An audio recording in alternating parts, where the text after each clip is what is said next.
हरे कृष्णा। आप सभी का हार्दिक स्वागत है। जय श्री कृष्ण चैतन्य प्रभु नित्यानंद, श्री अद्वैत गदाधर श्रीवासादि गौर भक्त वृंद।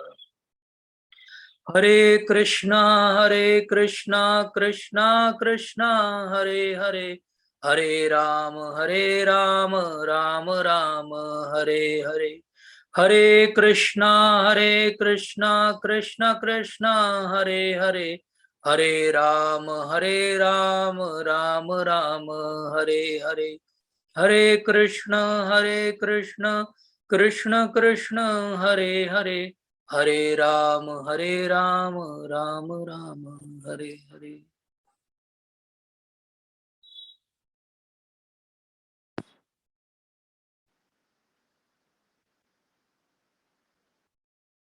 तो भगवत गीता के अध्यायों में हम चलते चलते 15वें अध्याय तक आ गए हैं। हमने पिछले सत्र में 14 चैप्टर को डिस्कस किया था, किस तरीके से भगवान ने 3 गुणों का विस्तृत रूप से वर्णन वहां पर किया था।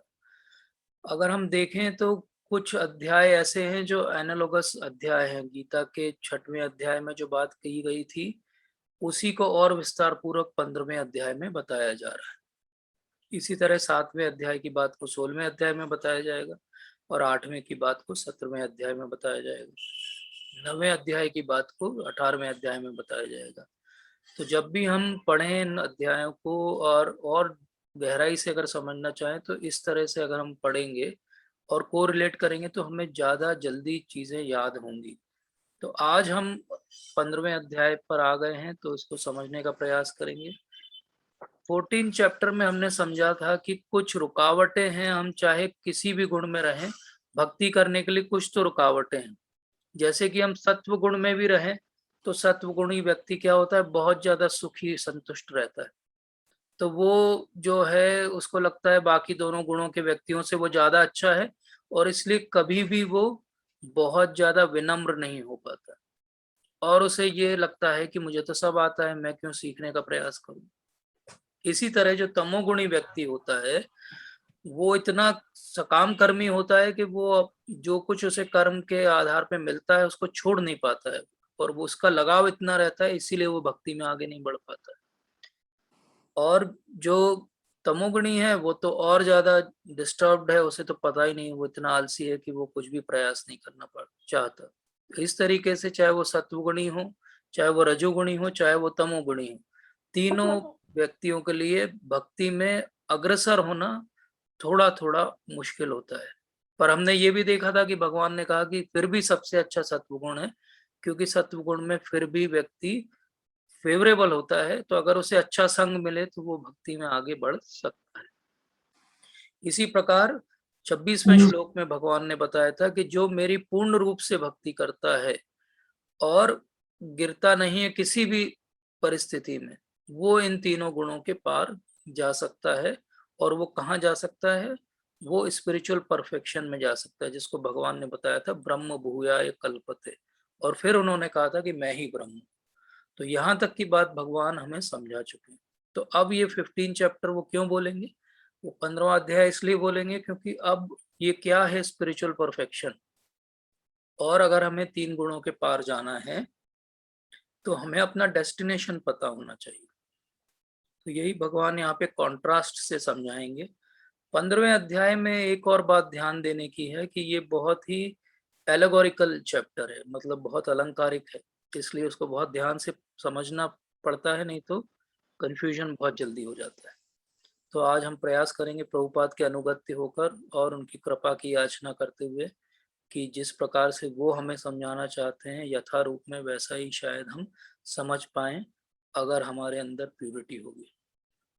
अगर हम इस अध्याय को देखें तो केवल इसमें 20 श्लोक हैं, बहुत ही छोटा अध्याय है, one of the smallest chapters में से एक है ये। और इसमें अगर फर्स्ट सेक्शन है तो वो पहले 5 श्लोक हैं जिसमें कि बताया गया कि ये भौतिक जगत कैसा है। उसके बाद आगे देहांतरण की प्रक्रिया या ट्रांसमाइग्रेशन बताया गया। फिर उसके बाद बताया गया कि भगवान एक्चुअली हमारे मेंटेनर हैं दोनों स्थितियों में। एक पूरी संसार को भी वो नियामक हैं और चलाते हैं, और एक हमारी भी जो जो जरूरतें हैं उन सब की भी पूर्ति भगवान ही करते हैं। फिर इसके बाद चौथा सेक्शन आता है जिसमें 3 ही श्लोक हैं। इसको कहा जाता है त्रिश्लोकी गीता या थ्री श्लोक गीता ऑफ नॉलेज। तो ये पूरे वेद और वेदांत की आज हमें भगवान यहाँ पे समरी बता देंगे। तो हम में से ज्यादातर ने वेद नहीं पढ़े हैं और वेदांत के बारे में भी बहुत कम जानकारी है। तो आज भगवान कृपा करेंगे हम पर और केवल 3 श्लोक में पूरा वेदों का सार हमें बता देंगे। और इसके अंत में वो बताएंगे कि अगर हमने कृष्ण को जान लिया तो हमने सर्वस्व जान लिया। ये 5 सेक्शन हैं जिनको हम आज समझेंगे। इसके साथ ही हम इसके बाद एक इंटरेक्टिव सेशन करेंगे जिसमें कि इन्हीं बातों को हम प्रैक्टिकली कैसे अप्लाई कर सकते हैं जीवन में, इसको समझेंगे। और साथ ही में 2 प्रश्न जो व्हाट्सएप पर आए थे उनको भी चर्चा में लेंगे। तो भगवान पहले, किसी ने रेज हैंड किया है, कोई प्रॉब्लम है? Redmi note 7S। हम प्रश्न अंत में लेंगे। तो पहला श्लोक है, भगवान कहते हैं कि कहा जाता है कि एक शाश्वत अश्वत्थ वृक्ष है जिसकी जड़ें तो ऊपर की ओर हैं, शाखाएं नीचे की ओर हैं तथा पत्तियां वैदिक स्रोत। जो इस वृक्ष को जानता है वह वेदों का ज्ञाता है। तो ये वृक्ष कैसा है? जैसा हम अपने संसार में कोई पेड़ को देखते हैं ये वैसा पेड़ नहीं है।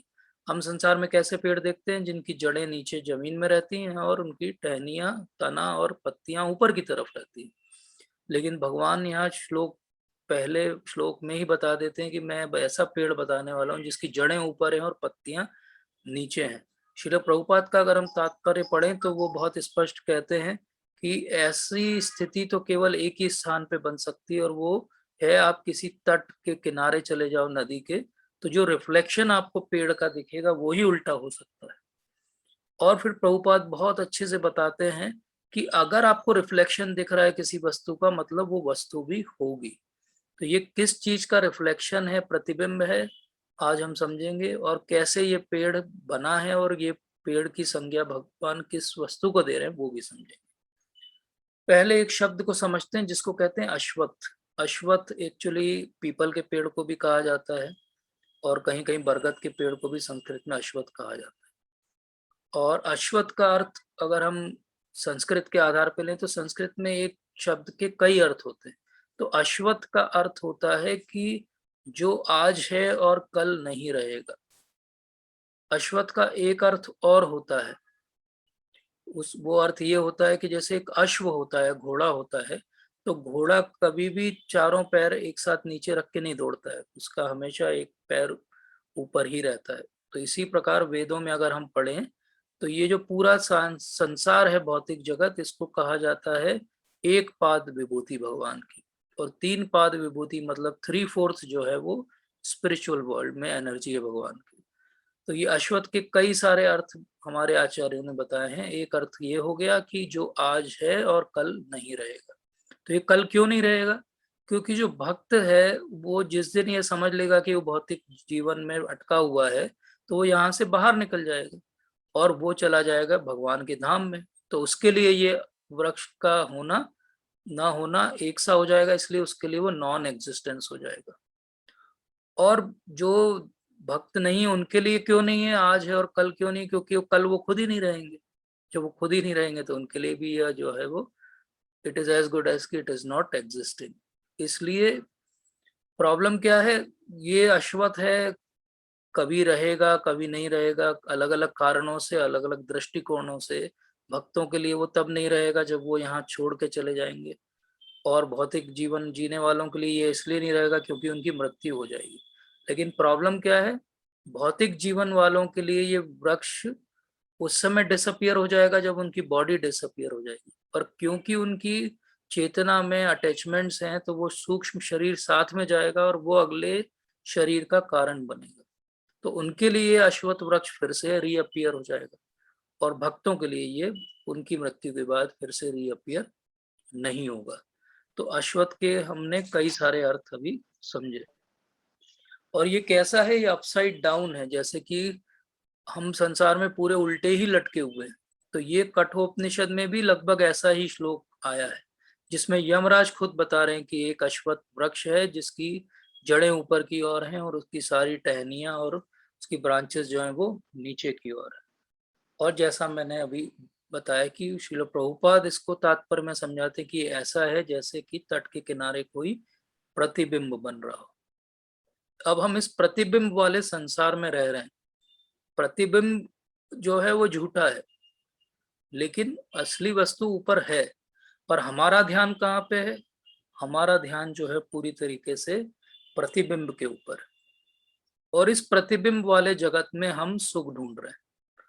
अब जैसे मान लीजिए कि चेरी का पेड़ है और इसका रिफ्लेक्शन दिख रहा है, और एक व्यक्ति बच्चा है, उसको उतनी जानकारी नहीं है, वो ऊपर देखता ही नहीं है, उसको लगता है कि ये पानी में जो दिख रहा है यही खाने की वस्तु है, और वो प्रयास भी करता है और उसको नहीं मिलती है। ऐसे ही संसार में लोग सुख ढूंढ रहे हैं, प्रसन्न रहना चाहते हैं, प्रयास कर रहे हैं, लेकिन उनको वो नहीं मिलता क्योंकि वो है ही नहीं वहां पे। इटर्नल प्लेजर जो है वो यहाँ पर है ही नहीं। वो प्रयास कर रहे हैं लेकिन उनको कभी नहीं मिलेगा क्योंकि वो है ही नहीं। अब नहीं है तो क्या होता है? नहीं है तो किसी के पास भी नहीं है एक्चुअली, बट हर कोई ये दिखाना चाहता है कि नहीं, मैं सामने वाले से ज्यादा सुखी हूँ। और ऐसे कुछ लोग जो है कोच बन जाते हैं। वो आपको ये बताते हैं कि नहीं नहीं, आपको ये फल इसलिए नहीं मिला क्योंकि आपने सही एंगल पे जो है वो ट्राई नहीं किया। आप ऐसा करिए कि इस 45 डिग्री के एंगल पे डाइव मारेंगे तो आपको ये फल मिलेगा। तो ऐसे लोग कौन है? ऐसे लोग आजकल तथाकथित philosophers, motivational speakers, yes you can do it, believe in yourself, just do it, ये बोलने वाले लोग ऐसे ही हैं। वो क्या करते हैं? वो हमें इतना भ्रमित कर देते, नहीं नहीं हमें तो सुख मिला है, यहाँ पे आपको भी मिलेगा, आपको आता नहीं है सुख ढूंढना। आप हमारी किताब खरीदिए 200 रुपए की, इसको पढ़िए, आप भी सुखी हो जाएंगे। बट ऐसा होता नहीं है, क्योंकि ज्यादातर मोटिवेशनल स्पीकर स्वयं ही दुखी हैं, लेकिन वो इस बात को एक्सेप्ट नहीं करते हैं। तो ये प्रतिबिंब वाले जीवन में हम सुख ढूंढते रहेंगे तो हमें ये सुख कभी भी नहीं मिलेगा। और ये जो रिफ्लेक्शन है, जैसा हमने समझा कि ये किसी ओरिजिनल वस्तु का रिफ्लेक्शन है, तो जो दिव्य जगत है उसका प्रतिबिंब है ये भौतिक जगत। और इस प्रतिबिंब की खासियत क्या है कि जैसे फ्रूट्स होते हैं, ये ओरिजिनल फ्रूट्स भी होते हैं, और फ्रूट जो है प्लास्टिक के फ्रूट्स भी होते हैं। दूर से देखने में अगर बहुत अच्छे से बनाए जाए तो आर्टिफिशियल फ्रूट खिलौने भी लगभग असली जैसे दिखते हैं, लेकिन आप उनको खा नहीं सकते, उनसे आपकी भूख नहीं मिट सकती। इसी प्रकार से असली मनी भी होती है, और एक प्लास्टिक का मनी भी होता है जो बच्चे खेलते हैं, वो भी दूर से लगभग एक सी दिखती है। इसी प्रकार से संसार हमें दूर से, और जब तक हमें ज्ञान ना हो, एक सा ही दिखता है, और ऐसा लगता है कि यही जो है ये शाश्वत है और हमेशा रहेगा, और यहीं पे हमें सुख ढूंढना है। जबकि भगवान बहुत स्पष्ट बता रहे हैं कि ये तो पूरा उल्टा वृक्ष है, क्योंकि इसका सीधा वृक्ष तो कहीं और है, और उसका ये केवल प्रतिबिंब है। दूसरी बात क्या है? प्रतिबिंब में जो चीज सबसे ऊपर होती है वो एक्चुअली सबसे नीचे जमीन पे होती है ओरिजिनल चीज में, और ओरिजिनल में जो सबसे ऊपर होता है वो प्रतिबिंब में सबसे नीचे दिखाई देता है। तो इसी प्रकार भगवान के लोक में जो भगवान के प्रति प्रेम है वो सबसे बड़ी पराकाष्ठा है भगवान के साथ संबंध बनाने की। और उसी का विकृत प्रतिबिंब हमारे संसार में क्या दिखता है, जिसको हम कहते हैं काम वासना। काम वासना क्या है? भगवान के प्रति प्रेम का ही विकृत रूप है।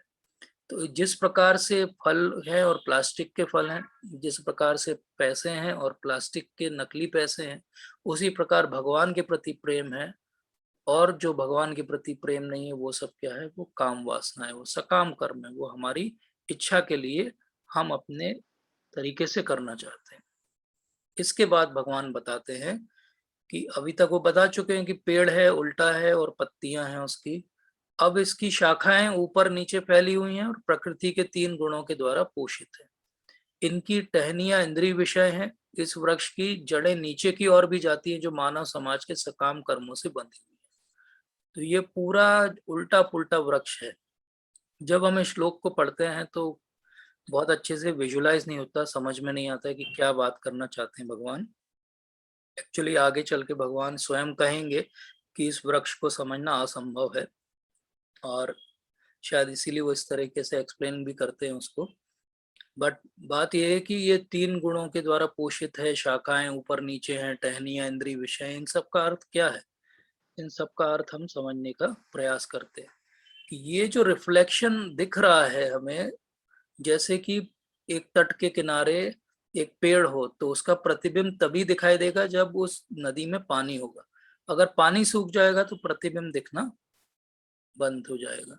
इसी प्रकार से जो दिव्य जगत का प्रतिबिंब हमें दिखाई दे रहा है वो हमारी इच्छाओं के कारण दिखाई दे रहा है।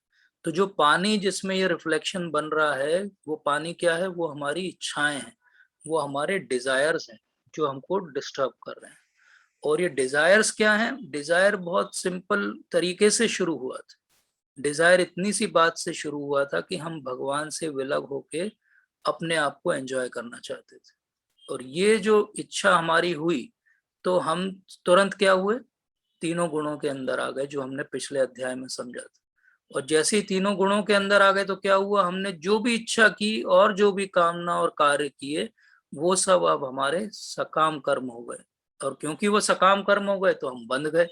तो बंध गए तो ये पेड़ और ज्यादा जटिल होता गया। तो पेड़ जटिल क्यों हुआ? क्योंकि तीन गुणों के द्वारा ये पोषित था।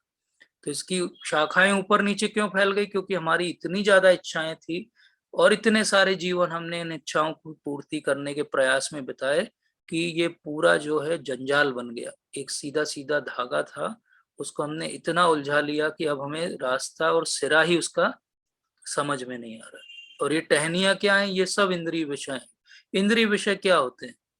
इवन धर्म अर्थ काम मोक्ष, ये चारों जो है इंद्रिय विषय हैं, अगर ये भगवान से जुड़े हुए नहीं, तो चाहे वो इकोनॉमिक डेवलपमेंट की बात प्रयास किए जा रहे हों, चाहे वो धर्म के तरीके से कर्मकांड किए जा रहे हों, चाहे वो खुद की वासना पूर्ति के लिए कोई कार्य किया जा रहा हो, ये सारे के सारे कार्य क्या हो गए? इंद्रिय विषय हो गए। और क्योंकि भगवान से इनका कोई कनेक्शन नहीं था, इसलिए हम इस वृक्ष में और ज्यादा फंसते गए और सकाम कर्मों से बुरी तरीके से बंध गए।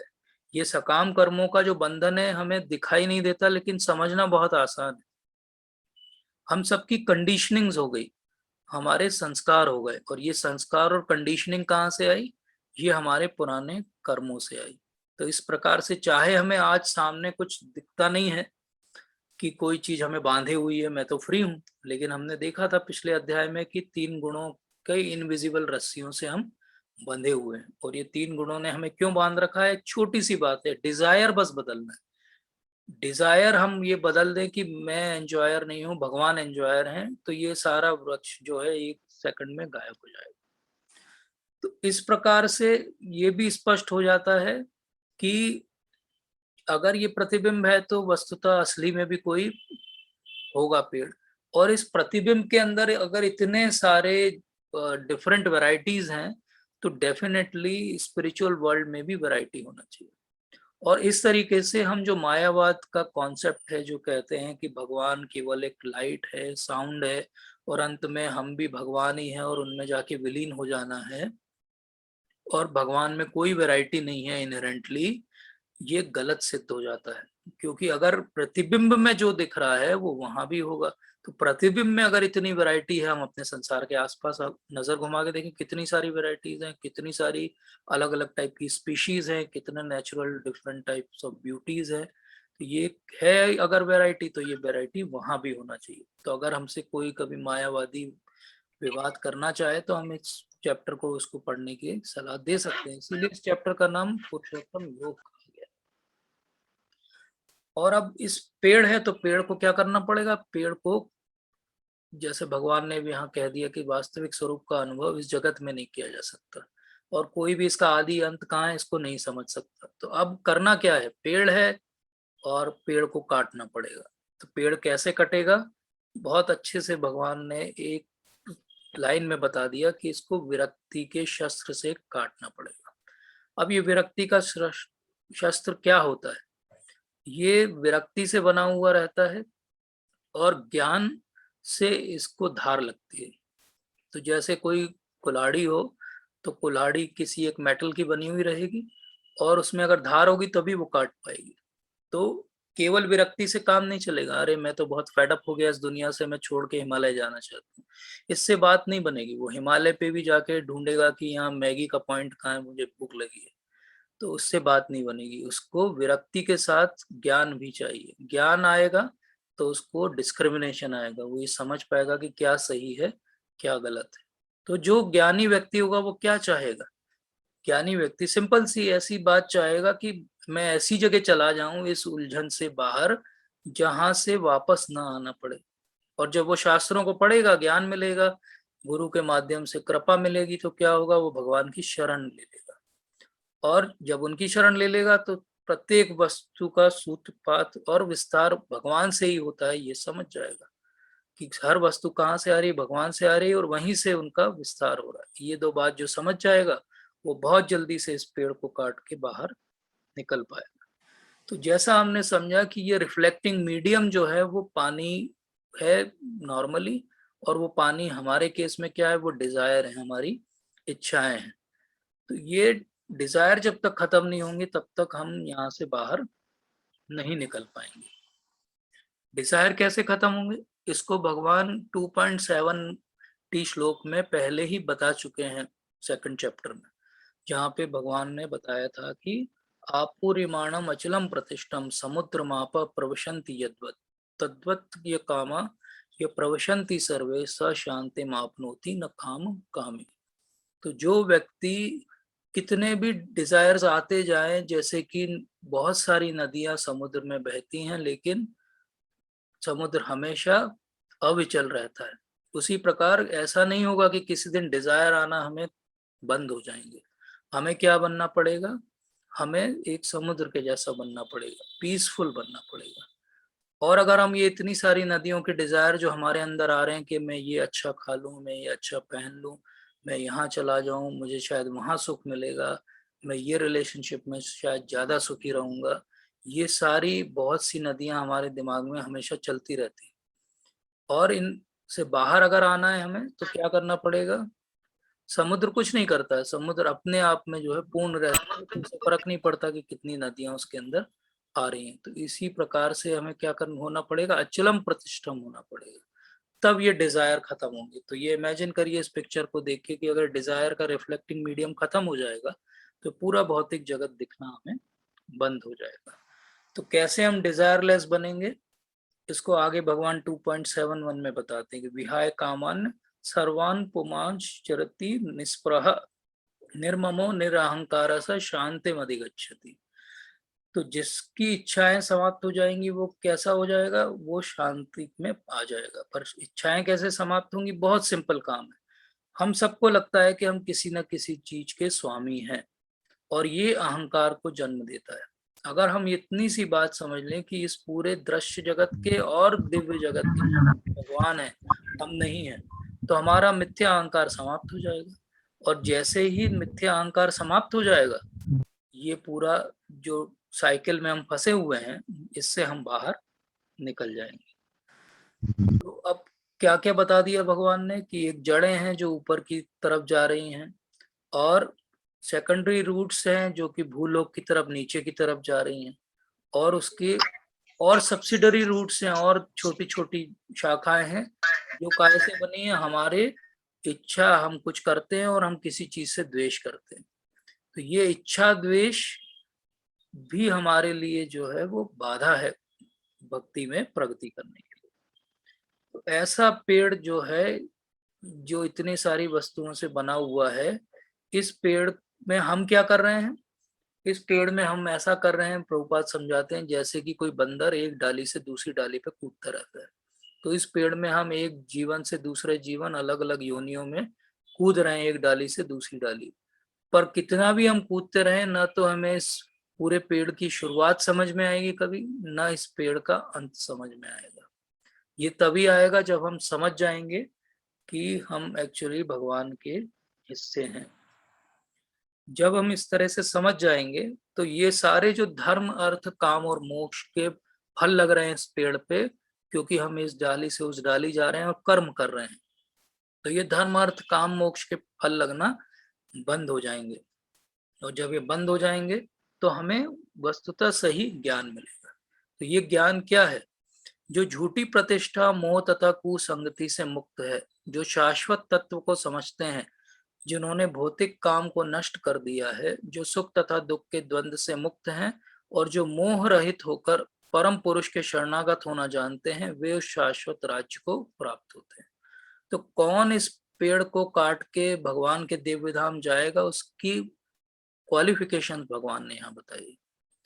तो झूठी प्रतिष्ठा, मोह और कुसंगति, ये सब कहाँ से आती हैं? ये सब आती हैं हमारे मिथ्या अहंकार से। और जब मिथ्या अहंकार जाएगा तो हमारा ज्ञान जागृत होगा, ज्ञान जागृत होगा तो हम शाश्वत तत्व को समझ जाएंगे। और भगवान सेकंड चैप्टर में और 7 चैप्टर में दोनों में बता चुके हैं कि भौतिक काम वासना जो है, काम वासना मतलब कि मैं कोई कार्य कर रहा हूं तो उसका जो फल है वो मेरे लिए फेवरेबल होना चाहिए, यही सबसे बड़ी रुकावट है प्रगति करने के लिए। तो जो इस द्वंद से मुक्त हो जाए कि मुझे, मैं जो भी कार्य करूं भगवान के लिए करूं और जो फल मिले वो भी भगवान के लिए हो, तो उसके सारे द्वंद समाप्त हो जाएंगे और उसके सारे मोह भी समाप्त हो जाएंगे। और अब उसके पास एक ही ऑप्शन बचेगा कि वो भगवान की शरणागति हो जाए। तो ये पूरा जो प्रॉब्लम है ये हमारी मिथ्या अहंकार और हमारी इच्छाओं के कारण हो रहा है। तो कौन भगवान को सरेंडर कर पाएगा? वही जो द्वंद्वों से मुक्त है। और कौन द्वंद्वों से मुक्त है? जो मिथ्या अहंकार से मुक्त है। अब यहाँ से हमने पेड़ को काट दिया, हमारी क्वालिफिकेशन भी भगवान ने बता दी कि ठीक है, स्क्रीनिंग हो गई, अच्छा इतनी क्वालिफिकेशन आपकी है, अब आप आ सकते हो। लेकिन जाना कहाँ है? तो अब भगवान बताते हैं कि ये पेड़ कटेगा तो तुम पहुंचोगे कहाँ? तो वह मेरा परम धाम न तो सूर्य या चंद्र के द्वारा प्रकाशित होता है, न अग्नि या बिजली से। जो लोग वहां पहुंच जाते हैं वे इस भौतिक जगत में फिर से लौट कर नहीं आते। न तद भास्यते सूर्यो न शशांको न पावक यद गत्वा न निवर्तन्ते तद धाम परमम मम। तो एक बार अगर हम वहां चले गए तो हम वापस भगवान को छोड़ के कभी नहीं आएंगे। इसलिए नहीं आएंगे कि हमें ये मेमोरी है कि यहाँ हम कितना भटके थे और कितनी मुश्किल से इस पेड़ को काट पाए थे। तो कैसा है भगवान का धाम? भगवान के धाम में स्वयं प्रकाशित है। उसको प्रकाश के लिए किसी बिजली की आवश्यकता नहीं है, अग्नि की आवश्यकता नहीं, इवन सूर्य चंद्र की भी आवश्यकता नहीं। लेकिन ये धाम पहुंचेंगे कैसे? तो पहले ही भगवान 18वें अध्याय में और अब इस बार बता चुके हैं कि वहां पहुंचने के लिए क्या करना पड़ेगा, शरणागत होना पड़ेगा, जैसे पिछले श्लोक में और उसके पिछले श्लोक में भी भगवान ने बताया। तो भगवान के पास जाने के लिए शरणागत होना पड़ेगा। और शरणागत होने के लिए क्या करना पड़ेगा? यहाँ से डिटैच होना पड़ेगा। यहाँ से डिटैच होने के लिए क्या करना पड़ेगा? ज्ञान प्राप्त करना पड़ेगा। ज्ञान कैसे मिलेगा? जब हम ध्यान से श्रवण करेंगे। क्या श्रवण करेंगे? प्रामाणिक स्रोत से, गुरु महाराज से ये सीखेंगे कि हमारी और भगवान के बीच में क्या संबंध है। इस संबंध को जब हम समझ जाएंगे तो हमारा ज्ञान जागृत होगा। जब ज्ञान जागृत हो जाएगा तो हम सरेंडर करेंगे पहले हमारे गुरु को और उसके बाद भगवान को। और जब मिथ्या अहंकार और कोई भी हमें इल्यूजन नहीं बचेगा तो हम यहाँ के सारे द्वंद्वों से छूट के भगवान के धाम को चले जाएंगे। ये 15.4, 5 और 6, ये 3 श्लोक हम सब जो भक्ति में प्रयास कर रहे हैं उनके लिए बहुत आवश्यक है समझना। और फिर भगवान क्या कहते हैं? तो इस बद्ध जगत में सारे जीव मेरे शाश्वत अंश हैं। ममे वांशो जीव लोके जीव भूता सनातन। लेकिन प्रॉब्लम क्या है? बद्ध जीवन के कारण वे छहों इंद्रियों से घोर संघर्ष कर रहे हैं, जिनमें मन भी शामिल है। तो प्रॉब्लम क्या हो रही है? मना षष्ठ इंद्रियाणी प्रकृति स्थानी कर्षति। तो इसमें सबसे महत्वपूर्ण जो शब्द आया है वो है कर्षति। कर्षति का क्या मतलब होता है? कर्षति का मतलब होता है कि बहुत बेचारे स्ट्रगल कर रहे हैं, बहुत प्रयास कर रहे हैं, लेकिन वो यहाँ से नहीं छूट पा रहे हैं। क्यों नहीं छूट पा रहे हैं? क्योंकि ये जो इंद्रियां हैं ये इनको छोड़ नहीं रही। यहाँ भगवान ने कहा षष्ठानी इंद्रियाणी। अब टेक्निकली हम देखें तो 5 ही इंद्रियां हैं हमारी। भगवान ने यहाँ 6 क्यों बोल दिया? भूल है क्या हुआ? नहीं, उन्होंने 6 इसलिए बोला क्योंकि ज्यादातर बार भगवत गीता में 6 इंद्रियां बोली जाती हैं, क्योंकि मन को भी इंद्रियों के साथ में ले लिया जाता है। जब तक हम लिबरेटेड स्टेज में नहीं है हमारा मन भी इंद्रियों के साथ ही चल रहा है, इसलिए उसको उसी के साथ गिना जाता है। तो इस प्रकार से ऐसा हो गया कि व्यक्ति जो है वो बंधा हुआ है। अब कौन किससे बंधा हुआ है? जैसा हमने पिछले अध्याय में भी समझा था कि कोई जो है वो लोहे की चेन से बंधा हुआ है, तो कोई सोने की चेन से बंधा हुआ है, तो कोई किसी और चेन से बंधा हुआ है, लेकिन बंधे हुए सब लोग हैं। और जो सोने की चेन से बंधा हुआ है वो सत्वगुणी है और वो वहां पे प्रसन्न रहना चाहता है। जो रजोगुणी है वो अपने प्रयासों के द्वारा अपने लिए सुख अर्जित करना चाहता है, और जो तमोगुणी है उसे तो पता ही नहीं कि सुख क्या होता है। तो ये तीनों लोग ही बंधे हुए हैं, इसलिए हर कोई जो इस संसार में है वो संघर्ष कर रहा है। तो कर्षति इसीलिए भगवान कहते हैं कि सब कोई जो छह इंद्रियों से घोर संघर्ष कर रहा है। केवल वो लोग नहीं जो इससे बाहर निकलना चाहते हैं। जो बाहर निकलना चाहते हैं, जो भक्त हैं, वो तो संघर्ष कर ही रहे हैं, लेकिन जो यहाँ हैं और एंजॉय करने का प्रयास कर रहे हैं वो भी इसी घोर संघर्ष में लगे। और फिर क्या हो रहा है, इस संसार में जीव अपनी देहात्म बुद्धि को एक शरीर से दूसरे में उसी तरह ले जाता है जिस तरह वायु सुगंधि को ले जाता है। इस प्रकार वह एक शरीर धारण करता है, फिर इसे त्याग कर दूसरा शरीर धारण करता है। तो व्यक्ति एक एक शरीर छोड़ के दूसरा शरीर धारण करता रहता है और इसी में फंसा हुआ रहता है। क्यों फंसा हुआ रहता है? क्योंकि जो उसने कार्य किए हैं वैसा उसको अगली योनि मिलती है। ये कैसे होता है? जो उसका भौतिक शरीर है वो तो मृत्यु के समय नष्ट हो जाता है, जला दिया जाता है, गाड़ दिया जाता है। लेकिन सूक्ष्म शरीर जिसमें मन बुद्धि अहंकार हैं, आत्मा के साथ में अगले शरीर के निर्माण में सहायक होते हैं। और हमने पहले ही समझा हुआ है भगवत प्राप्ति अध्याय में कि जो अंत में हम याद करेंगे वैसा हमें अगला शरीर मिलता है।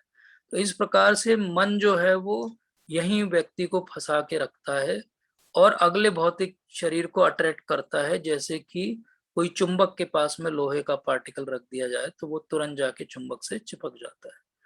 इसका अर्थ क्या हुआ? इसका अर्थ ये हुआ कि ठीक है, इधर से उधर जाने में थोड़ी सी हमें फ्रीडम भगवान ने दी है।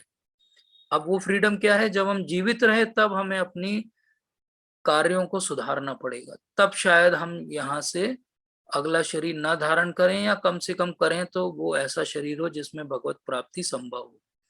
पर अगर कोई दिन भर जो है वो ऐसी चीजें खाएगा जो मनुष्य के रूप में उसे नहीं खानी चाहिए, तो अगला जीवन उसे सुअर का शुकर का मिलेगा। भगवान को लगता है अरे बेचारे की खाने की इच्छाएं रह गई हैं, तो ठीक है बेटा, अब तुमको हम जो है सुअर का शरीर देते हैं, शुकर का शरीर देते हैं, अब जाओ, अब तुम नाली में भी खाओ, तुम कचरा भी खाओ, तुम्हें बुरा भी नहीं लगेगा। और वो इतना अटैच्ड है शुकर विष्ठा को खाने के लिए कि अगर आप उसके सामने 56 भोग भी रख देंगे तो वो छोड़ के वो नाली की तरफ ही भागेगा। और यही हालत हम सबकी है। जो संस्कार की मैं बात कर रहा था, हम सबके संस्कार कहीं ना कहीं हमें बांधे हुए हैं। किसी के किसी चीज के लिए संस्कार ज्यादा है, किसी के किसी चीज के लिए, लेकिन हम सब कहीं ना कहीं इन चेन से इनविजिबली बंधे हुए हैं। और इसी कारण हमारी एक तरह की एक्टिविटी या सिचुएशन में हम वैसे ही बिहेव करते हैं, और ये बिहेवियर ही हमें और बांधता जाता है। इसी से हमें बाहर निकलना है। तो भगवान ने बहुत अच्छा यहाँ उदाहरण दिया है कि जैसे वायु सुगंधि को ले जाता है, जो दिखता नहीं कि कैसे आ गई सुगंध हमारे पास, उसी प्रकार से ये शरीर छोड़ने के बाद आत्मा भी दूसरा भौतिक शरीर धारण कर लेती है। इसी को कहते हैं ट्रांसमाइग्रेशन। तो जब स्थूल शरीर धारण करके जीव विशेष प्रकार के कान, आंख, जीभ, नाक और स्पर्श इंद्रिय, त्वचा प्राप्त करता है। ये कैसे प्राप्त करता है? स्पेशल वो ऐसे प्राप्त करता है कि उसकी क्या इच्छाएं रह गई थी, उन इच्छाओं की पूर्ति के लिए भगवान जो है उपद्रष्टा अनुमंता बन के जो है वो सैंक्शन कर देते हैं कि ठीक है, आप ये कर सकते हो, अगला जीवन आपको ऐसा मिलेगा। और ये सारी इंद्रियां जो मन के आसपास घूम रही हैं, और एक पर्टिकुलर सेट ऑफ उसको इंद्रियां मिल जाती हैं जो उसकी सबसे ज्यादा प्रबल इच्छा थी उसकी पूर्ति के लिए। और ऐसे ही वो घूमता रहता है, एक जीवन पैदा होता है, अपना जीवन बिताता है, फिर अगला जीवन होता है। जैसा हमने द्वितीय अध्याय में भी सीखा था कि जो ये समझ लें कि एक भौतिक शरीर है और एक आत्मा है जिसका कभी विनाश नहीं होता, उन्होंने एक्चुअली वस्तुतः इस संसार को समझा है। और जो साइंटिस्ट हैं जो केवल भौतिक शरीर को जानने का प्रयास कर रहे हैं, डॉक्टर्स हैं जो स्पेकुलेट कर रहे हैं कि ऐसे चलता होगा, उनको आधा ही ज्ञान है। उस आधे ज्ञान से वो कुछ थोड़े से एडजस्टमेंट करके किसी के लिए थोड़ा सा जीवन अच्छा कर सकते हैं, लेकिन वो उसे मृत्यु से अंत में बचा नहीं सकते। मृत्यु तो सबकी आने ही वाली, और इसी से बाहर निकलना बहुत जरूरी है। तो ये कौन बाहर निकल पाएगा? मूर्ख ना तो समझ पाते हैं कि जीव किस प्रकार अपना शरीर त्याग कर सकता है, ना ही वे समझ पाते हैं कि प्रकृति के गुणों के अधीन वो किस तरह के शरीर का भोग करता है। लेकिन जिसकी आंखें ज्ञान में प्रशिक्षित रहती हैं वह यह सब देख सकता है। तो जिसने भगवत गीता पढ़ी है वो संसार को अलग दृष्टि से देखता है, उसके ज्ञान चक्षु खुल गए हैं। तो उसे वो भी चीजें दिखने लगती हैं यहाँ पे जो किसी और को ना दिख रही हैं ना समझ में आ रही। तो एक मूर्ख व्यक्ति चाहे बहुत सारे पीएचडी डिग्रीज होल्ड किए हो, लेकिन अगर उसे ये नहीं पता कि शरीर त्यागने के बाद उसका क्या होगा और किस प्रकार से वो 3 गुणों के अधीन बंधन में अपने आप को भोग करने का प्रयास कर रहा है, तो वो मूर्ख व्यक्ति है। और जिस व्यक्ति को ये ज्ञान हो कि उसका अंत में क्या होने वाला है और उसे अपनी इच्छाओं को शुद्ध करना होगा और इन 3 गुणों के परे जाना होगा, वही वस्तुतः ज्ञान चक्षु या नॉलेज है उसके पास। तो ये कैसे खुलेंगे ज्ञान चक्षु? जब हम भगवत गीता का श्रवण करेंगे प्रामाणिक गुरुओं से, जब हम इतने कृपालु हो जाएंगे हमारे गुरु महाराज की ये ज्ञान हमारे हृदय में पूरे तरह से प्रकाशित कर देंगे और हमारी अविद्या पूरी तरह से नष्ट हो जाएगी। तब तक हमें एटलीस्ट थ्योरेटिकली इस बात को बिलीव करना पड़ेगा कि हाँ ऐसा होता है। थोड़े दिन में रियलाइजेशन में बदल जाएगा। तो यहाँ कॉन्ट्रास्ट भगवान बताएंगे कि जो आत्म साक्षात्कार को प्राप्त प्रयत्नशील योगी जन है वह यह सब स्पष्ट रूप से देख सकता है, लेकिन जिनके मन विकसित नहीं है, जो आत्म साक्षात्कार को प्राप्त नहीं, वो प्रयत्न करके भी ये नहीं देख पाते कि क्या हो रहा है। तो बहुत सारे साइंटिस्ट हैं, sincerely they are trying to find out solutions, but उनको कभी नहीं मिलेंगे, because the eye sees what the mind knows. उनकी दृष्टि वहीं तक जा पाएगी जितने उनके मन में है, और इसीलिए हमें मन को विकसित करना पड़ेगा। मन विकसित होगा तो हम आत्म साक्षात्कार को प्राप्त होंगे। आत्म साक्षात्कार क्या होता है? सेल्फ रियलाइजेशन क्या होता है? Simple thing in one sentence, self realization is the realization that we are not this body, we are soul. आत्मा का साक्षात्कार ही आत्म साक्षात्कार है। तो जिसको आत्मा का साक्षात्कार हो जाए उसका मन जो है वो पूर्ण तरह से भगवान की सेवा में लग जाएगा। सूर्य का तेज जो सारे विश्व के अंधकार को दूर करता है मुझसे ही निकलता है। चंद्रमा तथा अग्नि के तेज भी मुझसे उत्पन्न है। तो यहाँ स्पष्ट भगवान कह रहे हैं कि उनके लोक में तो ना सूर्य की जरूरत है, न चंद्रमा की, ना अग्नि की। तो कोई ये कह देगा कि ठीक है आपके वहां जरूरत नहीं होगी, आपने कोई और इंतजाम किया होगा लाइट का, लेकिन हमारे यहाँ का सूर्य तो आपने बनाया कि नहीं बनाया? तो भगवान कहते हैं कि सूर्य का तेज जो सारे अंधकार को दूर करता है वो भी उनसे ही निकलता है, और चंद्रमा और अग्नि का तेज भी भगवान से ही उत्पन्न होता है। तो इस प्रकार से सारा तेज जो महेश सृष्टि जो भौतिक जगत में भी तेज है, उसके सोर्स भी भगवान है। और इसीलिए हम कहते हैं बार बार भौतिक सृष्टि, लेकिन एक्चुअली ये भी भगवान से ही आ रही। तो हमें इसको भी रिस्पेक्ट करना चाहिए, हम ये इसको निग्लेक्ट नहीं कर सकते।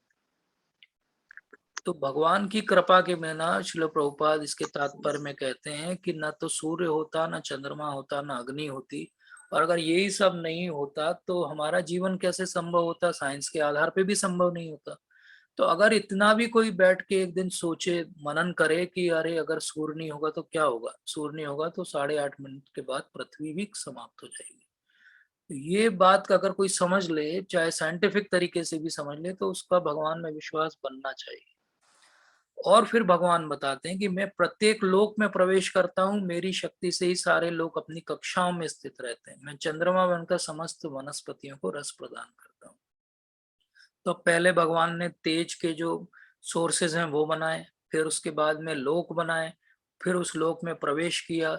और ये जो ग्रेविटेशनल फोर्स से इतने बड़े बड़ी हैवी चीजें घूमती हुई हमें दिखती है, ये सब भी भगवान ही इसको पॉसिबल कर रहे हैं। किसी और के लिए संभव नहीं है कि वो एक, हम एक सैटेलाइट भी मून पे भेजना चाहते हैं तो इतने सारे लोगों की हेल्प लगती है और कई बार फिर भी मिशन फेल हो जाते हैं। और भगवान ने उससे बड़े बड़े कितने सारे सैटेलाइट जो हैं वो ऐसे ही हवा में लटकाए हुए हैं स्पेस में, और वो आराम से इतने करोड़ों साल से घूम रहे हैं। ये भगवान ही कर सकते हैं। और हर वस्तु को अपने स्थान पे रखने के लिए भी भगवान की ही शक्तियों की आवश्यकता है, भगवान के बिना ये नहीं हो सकता। तो अभी तक भगवान ने क्या बनाया? सारे तेज का अंश वो है, सारे लोग उनसे आ रहे हैं, सारी चीजें कक्षाओं में अपने उनके कारण है। अब बताते हैं कि इवन इंडिविजुअल लेवल पे, पर्सनल लेवल पे हमारे शरीर के अंदर भी जो पाचन अग्नि है वो भी भगवान है, और जो प्राण वायु है वो भी भगवान है। तो हमारा शरीर जो चल रहा है वो किससे चल रहा है? एनर्जी से चल रहा है। वो एनर्जी कहाँ से आ रही है? जो हम आहार ग्रहण कर रहे हैं। और वो आहार जो 4 तरह का हो सकता है, खाने का हो सकता है, पीने का हो सकता है, चबाने का हो सकता है, चाटने का हो सकता है, ऐसे चारों प्रकार के आहार को हम शरीर में ले तो सकते हैं, लेकिन वो पचेगा कैसे? उसको पचाने के लिए जो पाचन अग्नि लगती है उसको कहते हैं वैष्णव नर। और ये भी कहाँ से आ रही? ये भी भगवान से ही आ रही है। तो इस प्रकार बाहर का पूरा तेज और अग्नि और ग्रेविटी, हर चीज भगवान से आ रही है। हमारे शरीर के अंदर भी सिस्टम भगवान के कारण ही चल रहा है। और अब और क्लोज आ गए भगवान। कहते हैं कि मैं प्रत्येक जीव के हृदय में आसीन हूं और मुझसे ही स्मृति, ज्ञान तथा विस्मृति होती है। मैं ही वेदों के द्वारा जानने योग्य, निसंदेह मैं वेदांत का संकलन करता तथा समस्त वेदों को जानने वाला। सर्वश्चाहम हृदय सन्निविष्टो मत्त स्मृति ज्ञानम अपोहनम च वेदेश्च सर्वे अहम वेद वेद्यो वेदांत कृत वेद विदेव चाहम। तो प्रभुपाद इस श्लोक को बहुत डिटेल में और बहुत अच्छे से समझाएंगे कि किस प्रकार से भगवान सबके हृदय में आसीन है परमात्मा के रूप में। और परमात्मा के रूप में वो उपद्रष्टा, अनुमंता है और भोक्ता और महेश्वर है। और स्मृति, ज्ञान और विस्मृति तीनों जो हमको आती है वो भगवान से ही आती है। तो हमारी मेमोरी, उसके सोर्स भी भगवान है। हमारा नॉलेज, ज्ञान, उसके स्रोत भी भगवान है। और जो हम भूल जाते हैं उसके स्रोत भी भगवान है। तो भगवान ने ऐसा क्यों कहा है इसको हम आगे डिस्कस करेंगे। लेकिन अभी ये 3 बातें हमें समझनी कि हमारी मेमोरी, हमारा ज्ञान और हमारा भूलने की जो विस्मृति है वो भी भगवान से ही आती है। तो यहाँ स्पष्ट प्रभुपाद कहते हैं कि संबंध, अविधेय और प्रयोजन, ये 3 वस्तुएं होती हैं। इन यही पूरा अगर हम वैदिक नॉलेज को देखें तो हम इन 3 में से एक कैटेगरी में हर बुक को और हर श्लोक को रख सकते हैं। और ये बहुत अच्छा तरीका है पूरे वैदिक नॉलेज को समझने का। तो पूरा जो वैदिक ज्ञान है वो कैसे आया है? भगवान जो है वो बैठे हुए हैं शेषनाग पे, और फिर उनके कमल से, इनकी नाभि से कमल आता है और कमल में ब्रह्मा जी आसीन है।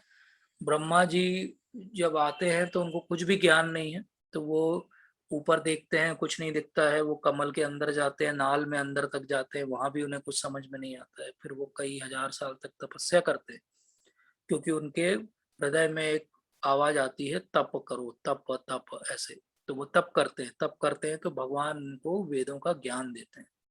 तो वो हमारे जो ब्रह्मा जी, उनके 4 सिर हैं, मतलब कि वो बहुत ही इंटेलिजेंट है। वो जब वो वेदों को सुनते हैं तो पहली बार जब वेद को सुनते हैं तो उनको लगता है कि ये सारा वेद का सार जो है वो कर्म कांड है।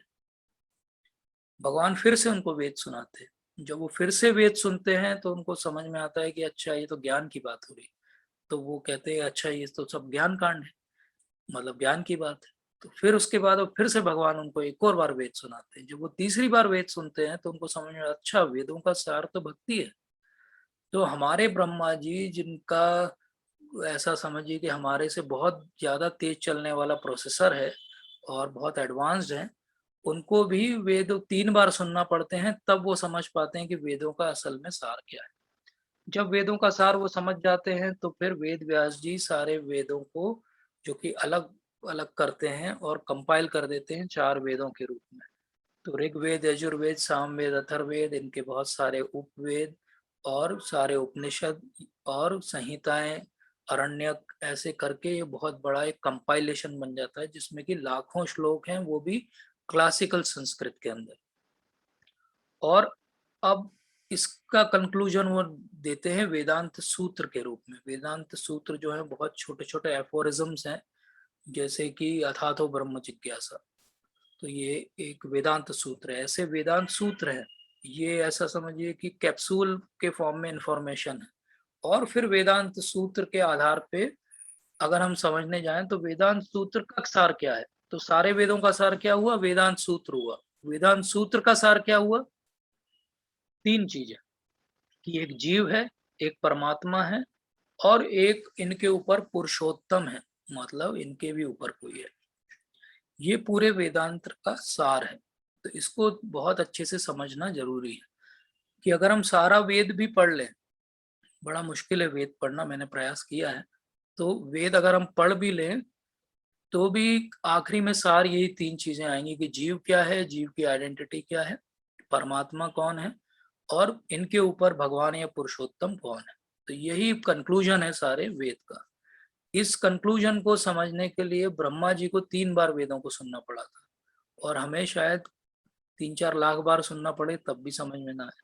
तो इसीलिए और इस वेद को और अच्छे से समझना हो तो क्या समझना पड़ेगा कि ये जो जीव है इसका पुरुषोत्तम के साथ क्या संबंध है। इसी को कहा जाता है संबंध। संबंध का अर्थ होता है कि ये जो जीव अभी यहाँ पे फंसा हुआ है ये शाश्वत है, अंश है भगवान का, और उसके साथ इसका कोई संबंध है। इसको, इस रिलेशनशिप को कहा जाता है संबंध। और इसके बाद जो अगली चीज आती है वो है प्रमेय। प्रमेय क्या होते हैं? ये 7 सब्जेक्ट हैं वेदों के अंदर। अभी तो हम केवल सब्जेक्ट की बात करें तभी आपको लग रहा होगा कि कितने डिफिकल्ट वर्ड्स आ गए, संबंध आ गया, अभी अभिधेय आएगा, प्रयोजन आएगा, प्रमेय आएगा। तो सोचिए कि ये तो हम केवल सुपरफिशियली बात कर रहे हैं, तो वेदों को समझना कितना मुश्किल है। तो 7 वस्तुएं हैं, 7 प्रमेय हैं जिनके बारे में बात की जाती है। एक भगवान श्री कृष्ण जो पुरुषोत्तम है, एक उनकी शक्ति, एक रस का तत्व क्या है, एक जीव का तत्व क्या है, जीव यहाँ पे क्यों फंसा हुआ है, जीव यहाँ से कैसे बाहर निकलेगा, और कैसे अचिंत्य भेद अभेद तत्व जो कि चैतन्य महाप्रभु की फिलोसॉफी। तो ये 7 प्रमेय या 7 सब्जेक्ट हैं जिन पे वेदों में डिटेल में बात की गई। तो ये तो हो गया संबंध। संबंध के बाद आता है अभिधेय। अभिधेय को साधारण भाषा में क्या समझेंगे कि ठीक है, एक व्यक्ति से हमारा संबंध हो गया, लेकिन अब हमें क्या करना पड़ेगा उस संबंध को जागृत करने के लिए, इसको कहा जाता है अभिधेय, द प्रोसेस। तो वो क्या करना पड़ेगा? प्रोसेस हमें साधना भक्ति करना पड़ेगा। इसको कहा जाता है 8वां प्रमेय। और ये भक्ति करने से जीव को क्या मिलेगा? जीव को मिलेगा भगवान श्री कृष्ण का प्रेम, जो कि उसका प्रयोजन होना चाहिए। तो इस तरह संबंध क्या है कि भगवान पुरुषोत्तम श्री कृष्ण है। अभिधेय क्या है? उनसे मेरा संबंध जागृत करने के लिए मुझे साधना भक्ति में लगना पड़ेगा।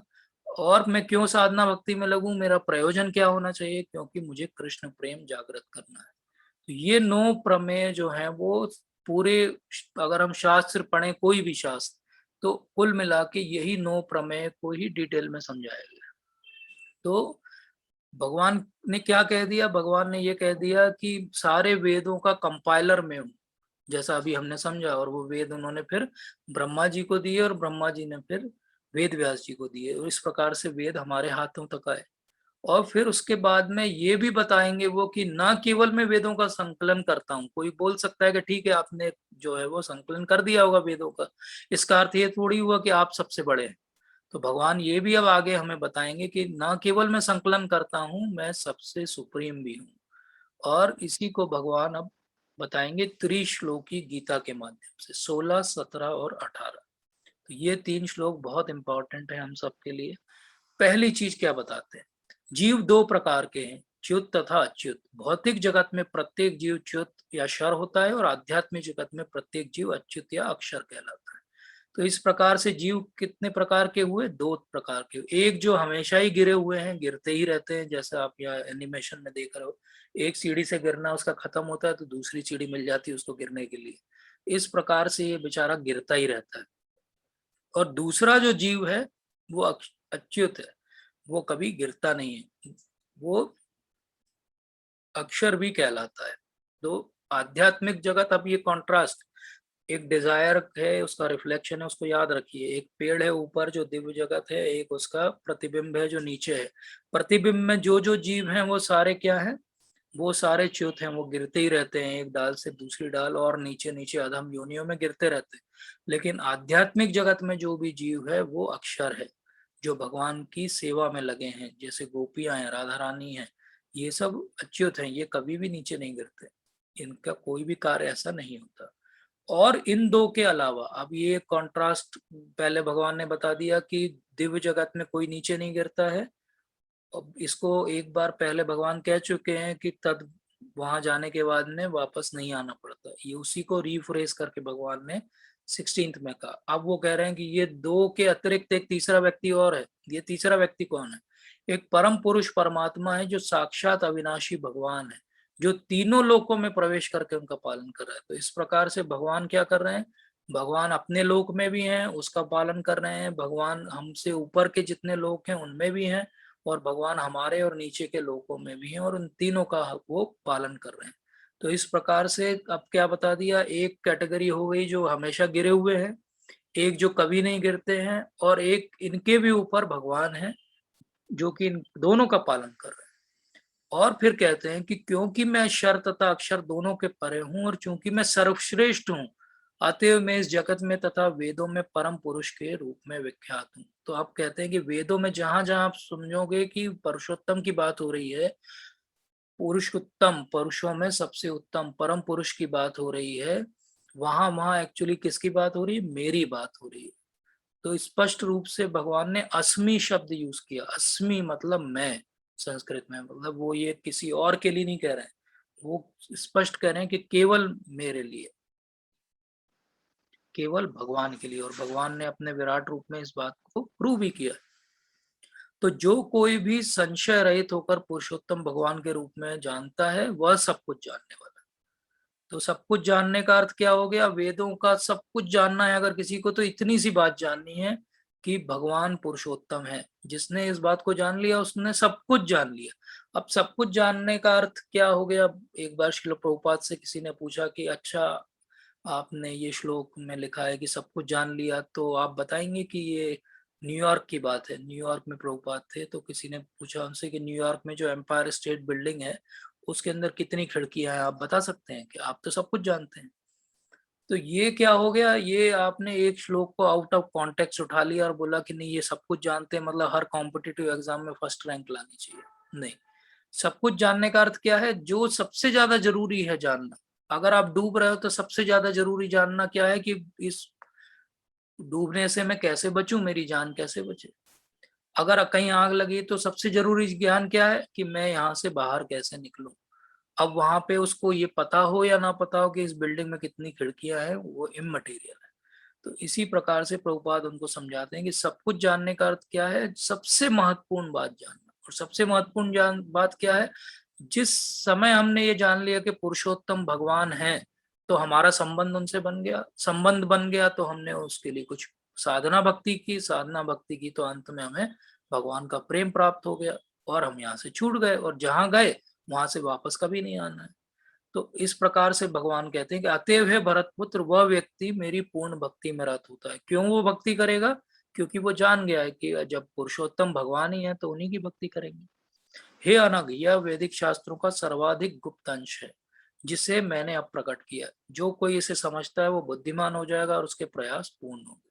तो ये सबसे एक गुह्य ज्ञान है, एक गुहितर ज्ञान है और गुहितम ज्ञान है। तो ये सबसे सर्वाधिक गुप्त अंश है और इसको कहा जाता है फलश्रुति। तो ये 15 चैप्टर की फलश्रुति है। फलश्रुति क्या है? कि जो इसको समझ जाएगा वो बुद्धिमान हो जाएगा। अब बुद्धिमान हो जाएगा तो उसके प्रयास पूर्ण होंगे। तो कृत कृत्य बोला भगवान ने। तो इसका अर्थ क्या हो गया? प्रयास पूर्ण मतलब ये नहीं हो जाएगा कि भौतिक जीवन में वो एक कंपनी खोलेगा तो वो अच्छी चलने लगेगी। प्रयास पूर्ण हो जाएंगे मतलब इस संसार से छूटने के उसके प्रयास जो है वो पूर्ण हो जाएंगे, अगर वो इस बात को अच्छे से समझेगा। तो इस प्रकार ये शास्त्र का पूरा ज्ञान क्या हो गया? पूरे शास्त्रों का ज्ञान एक ही श्लोक में भगवान ने दे दिया। और अगर इस चैप्टर को भी, अगर हम गीता को हम एक शास्त्र के रूप में मानते हैं, तो ये जो 15वां अध्याय वो अपने आप में एक शास्त्र है।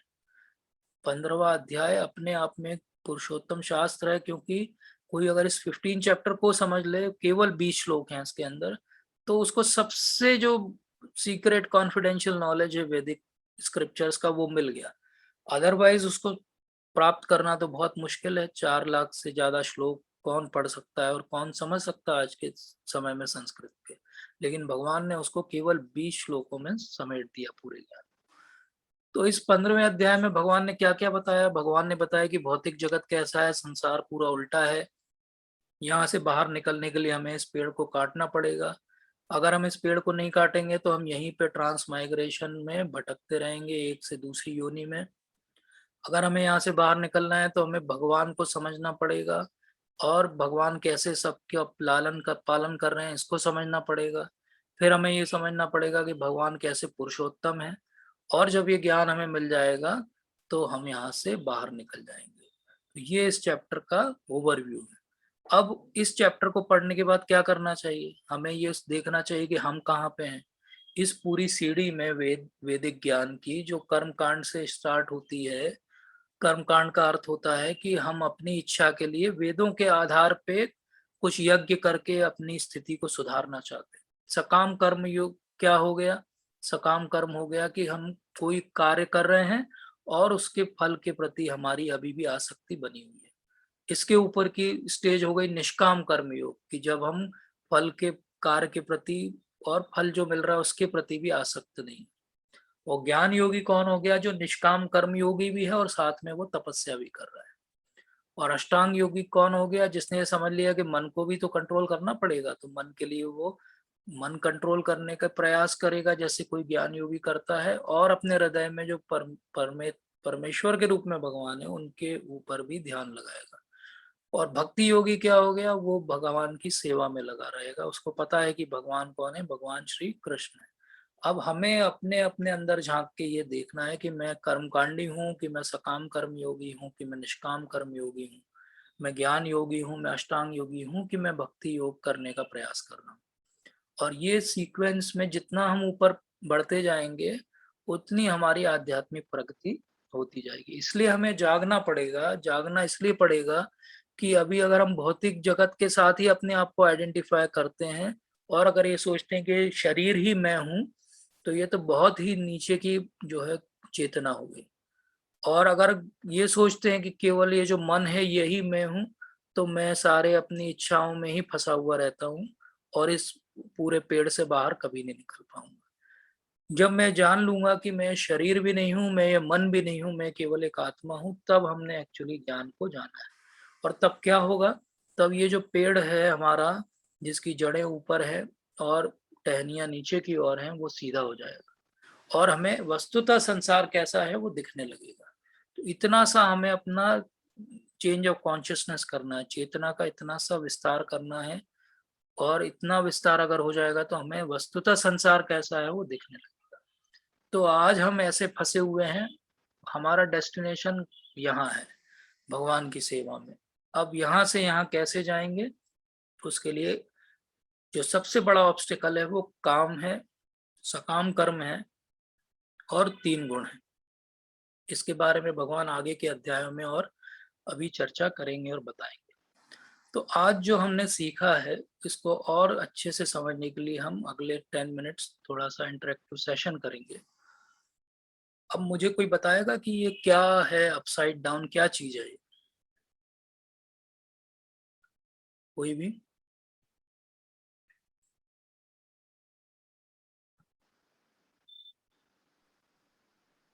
हरे कृष्णा जी, प्रभु जी बोलिए।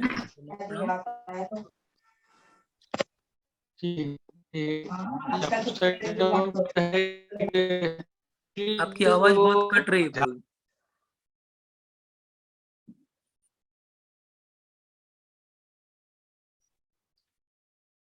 क्या उल्टा है यहाँ पर, और क्यों उल्टा है? हरे कृष्णा प्रभु जी, दंडवत प्रणाम। हाँ जी, दंडवत माता जी, बोलिए क्या उल्टा है और क्यों है, बताइए।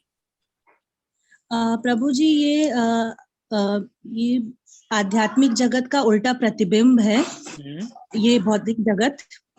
और यही पेड़ आध्यात्मिक जगत को रिप्रेजेंट करता है, जिसके नीचे की जड़ें जो है, जो ऊपर की साइड है और जो ऊपर का पार्ट है वो नीचे की साइड है। तो ये जो है आध्यात्मिक जगत का उल्टा प्रतिबिंब है, जो कि हमें भौतिक जगत में दिखाई पड़ता है। जी बिल्कुल, बहुत अच्छे से आपने समराइज किया। अब हो क्या रहा है, इसको और हम कॉन्सेप्ट वाइज समझते हैं कि ये क्यों भगवान ने बोला कि उल्टा है। इसका बहुत स्पष्ट अंडरस्टैंडिंग ये है कि इस संसार में सेंटर में हम हैं, और हम सुख ढूंढ रहे हैं और हम दुख नहीं चाहते। ये कुल मिला के स्थिति है हम सबकी। हम इस संसार में क्या कर रहे हैं, सुख ढूंढना चाहते हैं और दुख नहीं चाहते। मतलब द्वंद्वों में से हमने चूज कर लिया है। द्वंद्व द्वंद्व क्यों है, द्वंद इसीलिए हैं क्योंकि हम उसमें से एक को फेवर करते और एक को नहीं करते। हर कोई चाहता है कि उसकी हमेशा जय हो, पराजय कभी नहीं हो। हर कोई चाहता है कि हमेशा वो सुखी रहे, कभी दुखी ना हो। हमेशा वो जीवित रहे, कभी उसकी मृत्यु ना हो। अब प्रॉब्लम ये है कि इस भौतिक जगत की बनावटी दुखालय मां शाश्वतम है, तो ये तो कभी हमारी इच्छाएं पूरी होगी नहीं। लेकिन क्योंकि इस जगत के सेंटर में हम समझते हैं कि हम हैं और ये पूरा संसार मेरे भोग के लिए बनाया गया है, और यही कारण है कि हमारी इच्छाएं हमें यहाँ पे बांध के रखी हुई है। अगर हम इतना सा हमारा चेंज ऑफ कॉन्शियसनेस कर दें कि सेंटर में भगवान है और सब कुछ मुझे भगवान के लिए करना है, तो ऑटोमेटिकली हम जो है दिव्य जगत में ना होते हुए भी हमारी चेतना दिव्य जगत की हो गई।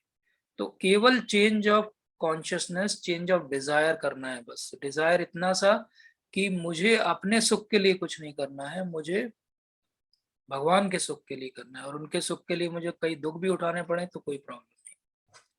श्रील प्रभुपाद ने अपने जीवन काल में इतनी विकट परिस्थितियों में इतना प्रचार किया, और इतने सालों की तपस्या के बाद अंत में वो सफल हुए। लेकिन उन्होंने अपने जीवन में हमेशा सेंटर में भगवान को रखा, और भगवान ने अंत में उसके लिए रेसिप्रोकेशन भी किया कि जब श्रील प्रभुपाद ने अपना शरीर त्यागा तो वो वृंदावन धाम में थे और भगवान को याद करते हुए गए। तो ये भगवान का रेसिप्रोकेशन है, इसको अगर हम याद रखें तो हम अपने आप ही यहाँ पे सुख ढूंढने का प्रयास बंद कर देंगे। अब यहाँ जब हम सुख ही सुख ढूंढते हैं तो हम उसको पाने के लिए कुछ कार्य करते हैं, कुछ अच्छे कार्य करते हैं, कुछ खराब कार्य करते हैं। ये अच्छे और खराब दोनों कार्य क्या कर रहे हैं, हमें इसी संसार की साइकिल में अलग अलग योनियों में भटका रहे हैं, और इस चक्र से हमें बाहर निकलना है। इस चक्र से बाहर निकलने के लिए हमें साधन भक्ति करनी पड़ेगी। तो ये अपसाइड डाउन क्यों है? ये अपसाइड डाउन केवल हमारे डिजायर्स के रिफ्लेक्शन के कारण। अगर हम इतना सा कर लें कि भगवान हमारे केंद्र बिंदु हैं, जैसे कि यहाँ देखिए पिक्चर में भगवान सब सखाओं के साथ बहुत सुंदर से अपना जो है वो भोजन ले रहे हैं, तो अगर हम भी सोचें कि कहीं हम भी इसमें बैठ सकते हैं क्या, तो क्यों नहीं बैठ सकते। हमें केवल अपनी चेतना को थोड़ा सा बदलना है, तो हम भी अगली बार भगवान की जो मंडली जमेगी तो कहीं हम भी कुछ ना कुछ तो रहेंगे। कोई कीड़े मकोड़े भी बन जाएंगे तो चलेगा, कोई घास की पत्ती भी बन जाएंगे तो चलेगा। किसी प्रकार रास लीला में भगवान को देखिए तो भगवान सेंटर है वहां पे सारी गोपियों के, और भगवान इसको कैसे रेसिप्रोकेट करते हैं, सोचिए आप कि जब रास लीला चल रही है तो वो एक रात्रि को भगवान ब्रह्मा जी की एक रात्रि के बराबर का समय बना देते हैं। क्यों बना देते हैं? ये भगवान का रेसिप्रोकेशन अपने भक्तों के लिए। इसलिए हमको ये सोचना ही नहीं चाहिए कि मैं यहाँ की चीजों को त्यागूंगा तो क्या ऐसा तो नहीं होगा कि मैं यहाँ का भी नहीं रहा वहां का भी नहीं रहा। ऐसा तब होता है जब हम दोनों नाव में पैर रखना चाहते हैं। तो दोनों नाव में जब पैर रखना चाहते हैं तो हम नदी में डूब जाते हैं।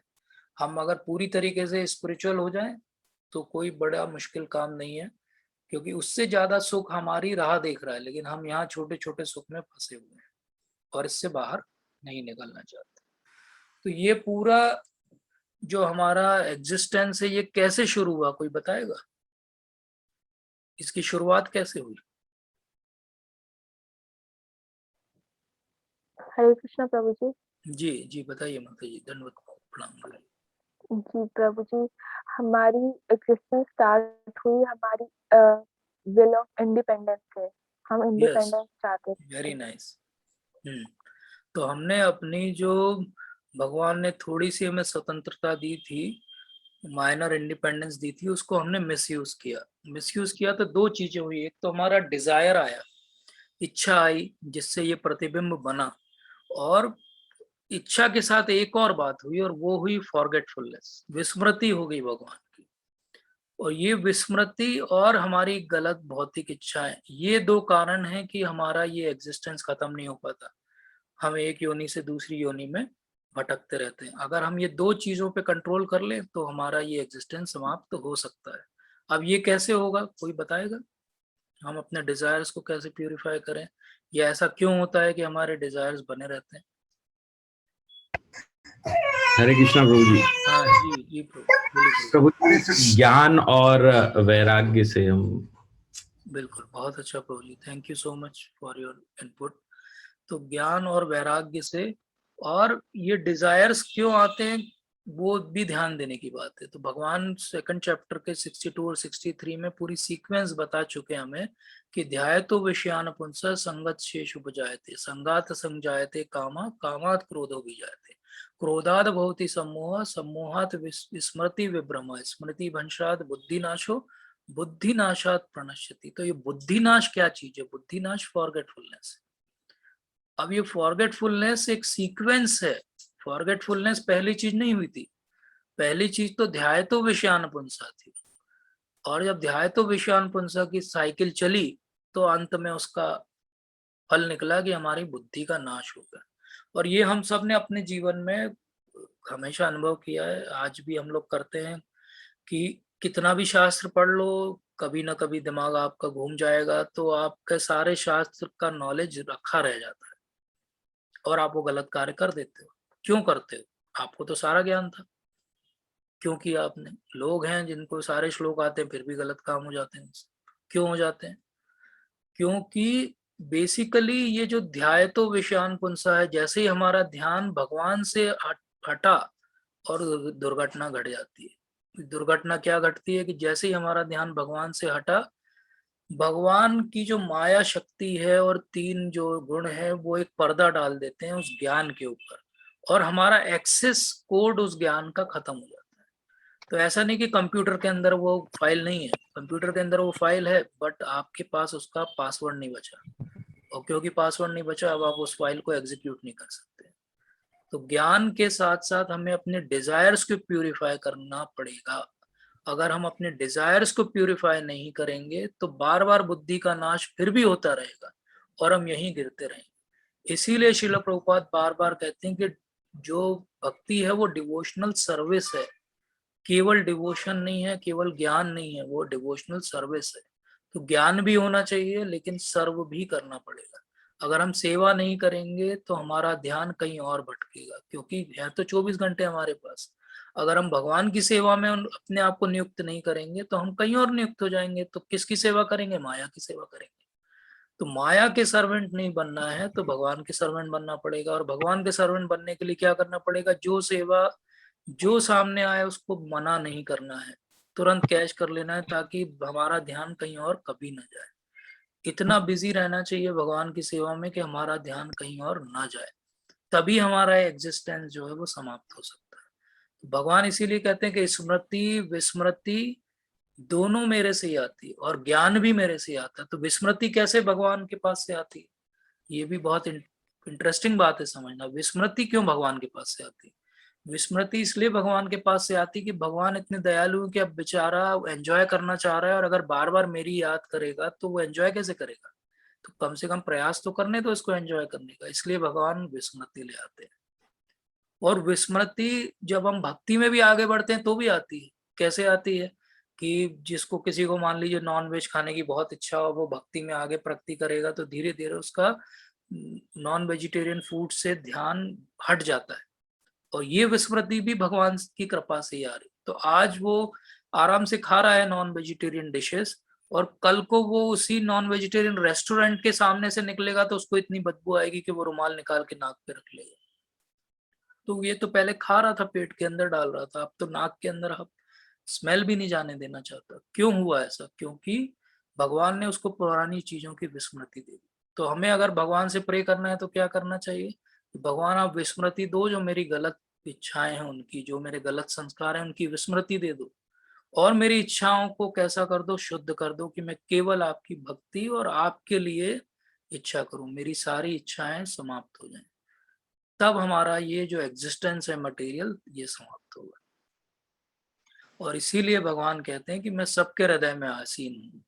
तो जो हमने आज समझा कि भगवान से ही ज्ञान आ रहा है, भगवान से ही स्मृति आ रही है, उनसे ही विस्मृति आ रही है। बात यह है कि अगर हम भगवान से विमुख होते हैं तो भगवान अलग तरह की विस्मृति और स्मृति देते हैं, और अगर हम भगवान के सम्मुख हो जाते हैं तो वही स्मृति विस्मृति की कंटेंट जो है वो बदल जाते हैं, और ज्ञान के कंटेंट बदल जाते हैं। इसीलिए क्या याद करना है? हमें हमेशा याद करना है कि भगवान को किस तरह हम प्रेम कर सकें और किस तरह उनकी सेवा कर सकें। और इसको करने का सबसे आसान तरीका कलयुग में है हरे कृष्ण मंत्र का जाप करना। तो अगर हम हरे कृष्ण मंत्र का अच्छे से जाप करेंगे तो हम भगवान से प्रेम भी कर सकते हैं और उनकी सेवा में अपने आप को नियुक्त भी कर सकते हैं। तो हम वो जो पेड़ नीचे रिफ्लेक्टेड है, जो परवर्टेड है, जो गलत है, जो एग्जिस्ट ही एक्चुअली नहीं करता है, उससे हम किसी दूसरे पेड़ के नीचे पहुंच जाएंगे, और वो है भगवान जहाँ गोपीनाथ जी के रूप में विराजित हैं, राधा रानी के साथ में अपने त्रिभंग ललित रूप में खड़े हैं, और हम उनके दर्शन कर पाएंगे। तो अगर हमें वंशीवट के नीचे जाना है तो हमें अश्वत्थ वृक्ष को त्यागना पड़ेगा। तो आज का सार क्या है? आज का सार यह है कि हमारी इच्छाएं हमारी भौतिक सृष्टि का कारण है। हमारी इच्छाओं को हम समाप्त कर दें, हमारी भौतिक सृष्टि समाप्त हो जाएगी। सारे वेदों को पढ़ भी ले अगर, तो उनका सार इतना ही है कि भगवान परम पुरुषोत्तम की सेवा में लगना है, और ये सबसे गुहितम ज्ञान है। और इसको पाने का सबसे आसान तरीका क्या है? सबसे आसान तरीका हरे कृष्ण मंत्र का जाप करना। तो इस तरह अच्छे से हम जाप करें। जाप के बारे में 2 प्रश्न प्रभु जी ने डाले थे, मैं थोड़ा सा संक्षिप्त में अगले 2-3 मिनट में बताना चाहूंगा कि नाम जप में संख्या का क्या महत्व है। नाम जप में संख्या का महत्व इसलिए है क्योंकि जब हम साधना भक्ति कर रहे हैं तो हम, हमारी इच्छा नहीं है तो भी हम भक्ति में अपने आप को लगाने का प्रयास कर रहे हैं, हमारी इच्छाओं को हम बदलने का प्रयास कर रहे हैं। जब हम अपनी इच्छाओं को बदलने का प्रयास कर रहे हैं तो हमारा कमिटमेंट होना चाहिए, इसलिए हम अपने गुरु महाराज के सामने कमिट करते हैं कि हम मिनिमम 16 राउंड्स करेंगे। प्रभुपाद ने हमेशा बोला कि 16 rounds on the beat and innumerable rounds of the beat, मतलब कम से कम 16 माला जो है जप करना है माला पे झूली के साथ, और 16 से अनगिनत माला जो करनी है वो दिन भर करनी है। तो नंबर कम से कम 16 हमें गिनना चाहिए। जब हम संकीर्तन करते हैं तो हमें नहीं पता रहता कि हमने कितना नाम लिए। एक्चुअली संकीर्तन में जब हम नाम ले रहे हैं तो वो उनको 16 माला में हम नहीं गिन सकते, इसलिए उनको गिनने की आवश्यकता नहीं है। फिर प्रभु जी ने एक प्रश्न पूछा था कि माला कौन सी उपयोग में लानी चाहिए। नॉर्मली ये सलाह दी जाती है कि जब आपकी 4 नियमों की जो कैटेगरी है वो आप थोड़े अच्छे से उसमें स्थित हो गए हैं और उसको फॉलो कर रहे हैं, तो आप तुलसी की माला से जप कर सकते हैं। उसके पहले आप जो है नीम की लकड़ी की माला भी यूज कर सकते हैं, बट ये कोई बहुत हार्ड एंड फास्ट रूल नहीं है, आप तुलसी की माला से शुरू से भी जप कर सकते हैं। इसलिए नाम जप की ये 3 शंकाएं थी। और उन्होंने एक प्रश्न पूछा था कि मन का क्या रोल है इस पूरे नाम जप में। तो श्रील प्रभुपाद कहते हैं कि मन को एक ही तरीके से कंट्रोल किया जा सकता है, और वो है उसकी उपेक्षा करके, मतलब कि उस पर ध्यान न देके। इसलिए प्रभुपाद से जब भी कोई पूछता था कि मन का मैं क्या करूं, जब मैं जाप करता हूं तो मेरा मन 10 जगह भटकता है, तो प्रभुपाद हमेशा समझाते थे कि चैंट एंड हियर, मतलब कि आप केवल नाम जप करो और सुनो, नाम जप करो और सुनो, नाम जप करो और सुनो, बस इतना ही करो, मन पे ध्यान ही मत दो। मन कैसा है? एक छोटे बच्चे के जैसा है। आपने देखा होगा बच्चे बहुत उधम करते रहते हैं, जितना उन पे ध्यान दो, मना करो, उतनी ज्यादा वो उधम करते हैं। और अगर आप ध्यान नहीं दो तो थोड़ी देर बाद थक के चुपचाप बेचारे कोने में बैठ जाते हैं और कुछ करने लगते हैं। तो मन को कंट्रोल करने का सबसे आसान तरीका है उसकी उपेक्षा करना, या उसे एक ऐसा रिपीटेटिव वर्क दे देना। और वो रिपीटेटिव वर्क क्या है हमारे लिए? वो है नाम जप। जब हम नाम जप करेंगे तो मन पे अलग से हमें बहुत कंट्रोल करने की, सोचने की जरूरत ही नहीं। जस्ट जो हम बोल रहे हैं उसको सुने और उतने से भी हमारा कार्य हो सकता है, ऐसा श्रील प्रभुपाद ने कहा है। इस पे बहुत सारी साइंटिफिक तौर पे स्टडीज भी हुई हैं कि कैसे नाम जब जो है मन को साफ करता है। तो हमारा जो कॉन्शियस माइंड है वो 10% होता है और अनकॉन्शियस माइंड 90% होता है। और जब हम नाम जप करते हैं तो धीरे धीरे हमारे कॉन्शियस माइंड का भी क्लियरेंस होता है, और जो अनकॉन्शियस माइंड से अब अननेसेसरी इनपुट्स आते रहते हैं कॉन्शियस माइंड में, वो भी कम हो जाते हैं। और इसको लोगों ने इवन पैट स्कैनिंग और MRI स्कैनिंग से भी प्रूव किया है। तो अगर हम अच्छे से नाम जप करते हैं तो ये बदलाव होते हैं, ये तो हम साइंटिफिक तौर पे भी प्रूव कर सकते हैं। तो इसलिए मन को अलग से कंट्रोल करने की आवश्यकता नहीं है। अगर हम अपने नाम जप पे ध्यान दें और सुने तो मन अपने आप कंट्रोल हो जाएगा। फिर प्रभु जी ने कहा था कि ये जो गुह्य ज्ञान है, भगवान आगे कहेंगे 18वें चैप्टर में कि ये ऐसे किसी को नहीं बताना चाहिए, स्पेशली जो भगवान में श्रद्धा नहीं रखता हो या जो भक्ति नहीं कर रहा हो। तो फिर उनका प्रश्न था कि फिर जो प्रचार कर रहे हैं उन लोगों का क्या है, क्या हमें प्रचार करना चाहिए कि नहीं करना चाहिए। तो भगवान क्या है? भगवान जो है एक जज की तरह है। भगवान ये यथामाम प्रपद्यन्ते तांस तथैव भजाम्यहम् 4 चैप्टर में बोल चुके हैं। मतलब कि भगवान रेसिप्रोकेटिव गॉड है, लेकिन भक्त जो हैं वो भगवान से भी ज्यादा कृपालु और दयालु। तो भगवान ने कह दिया है ऊपरी तौर पे कि नहीं नहीं, इनको प्रचार नहीं करना चाहिए क्योंकि ये द्वेषी हैं, इनको ज्ञान मत दो। लेकिन जो भक्त हैं श्रील प्रभुपाद जैसे, वो क्या कहते हैं, अरे भगवान ने बोला है, लेकिन वो भगवान के अंदर का इंटेंशन भी जानते हैं। वो जानते हैं कि नहीं, भगवान तो परम पिता है और वो चाहते हैं कि हर कोई जो है उनकी पास आए, उनकी सेवा में लगे। तो इसलिए वो इंटरनली बहुत खुश होते हैं जब हम ऐसे लोगों के साथ भी प्रचार करते हैं। लेकिन ध्यान ये रखना चाहिए कि जब हमें तैरना आ जाए तब हमें दूसरों को बचाने का प्रयास करना चाहिए। नहीं तो ऐसा ना हो कि हम किसी द्वेषी व्यक्ति के पास जाएं और वो इतनी फिलॉसफी में इतना फंसा ले हमें कि हम भी अगले दिन से मंदिर और माला छोड़ दें। तो ये ध्यान रखते हुए, अपना प्रोटेक्शन देखते हुए जितना हम प्रचार कर सकें करना चाहिए, या हम उनको जो वरिष्ठ भक्त हैं उनके पास भेज सकते हैं, उनको रेफर कर सकते हैं। तो आज का सत्र हम यहीं समाप्त करेंगे। अगर किसी का कोई प्रश्न है तो पूछ सकते हैं। तो मन कंट्रोल करने का सबसे आसान तरीका श्रील प्रभुपाद कहते हैं हरे कृष्ण मंत्र का जाप करना है। तो हम सब एक बार हरे कृष्ण मंत्र का जाप करेंगे। हरे कृष्ण कृष्ण कृष्ण हरे हरे, हरे राम राम राम हरे हरे। आप सभी का धन्यवाद, आप सभी को धन्यवाद। एक से पूछना था। हाँ बोलिए प्रभु जी। धन्यवाद पुनः, हरे कृष्ण जी धन्यवाद प्रभु जी। जैसे हरे कृष्ण मंत्र का जप करना जी जी से जो अपना ये 15 अध्याय के 8वें श्लोक में बोला है कि वायु जैसी गंध को से दुर्गंध ले जाती है जी।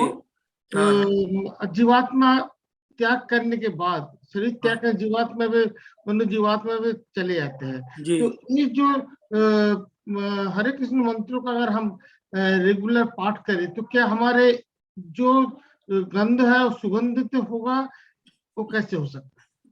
बिल्कुल हो जाएगा प्रभु जी, क्योंकि ऐसा कहा गया है शास्त्रों के अंदर कि अंत काल में आप जो याद करेंगे वो आपका डेस्टिनेशन होगा।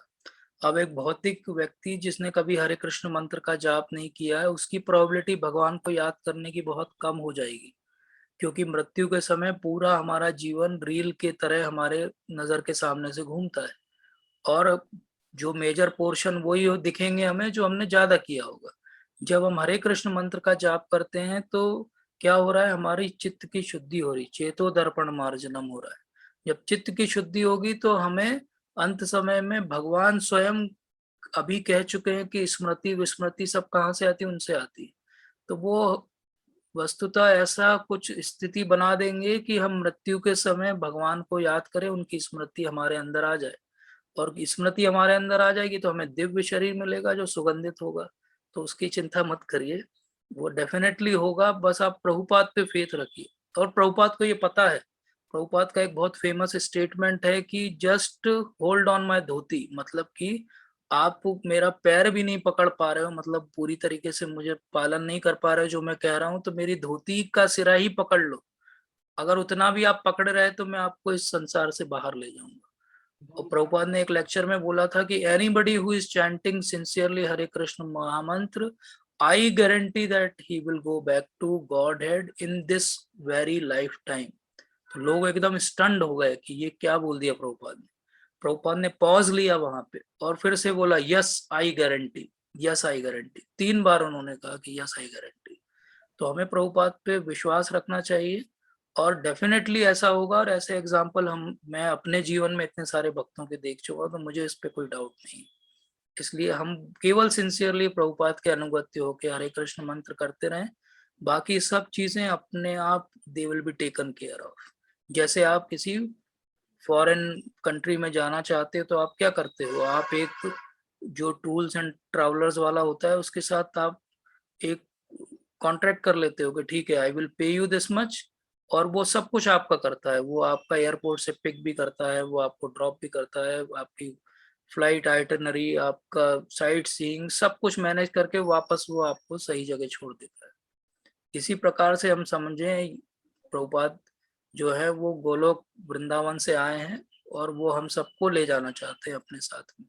हमको केवल थोड़ी सी उसकी प्राइस पे करनी है। क्या प्राइस पे करनी है? 4 साधारण से नियम है जो ज्यादातर वैसे भी इंडियंस फॉलो करते हैं। और 16 माला जाप है, वैसे भी हमारे जीवन में इतना समय तो हम हर कोई निकाल सकते हैं। ये छोटी सी प्राइस पे करनी है और आपकी आगे की पूरी यात्रा सुखद हो जाएगी, तो क्यों नहीं करना चाहिए। ठीक है प्रभु जी, धन्यवाद प्रभु जी, दंडवत प्रणाम। धन्यवाद प्रणाम प्रभु जी, थैंक यू।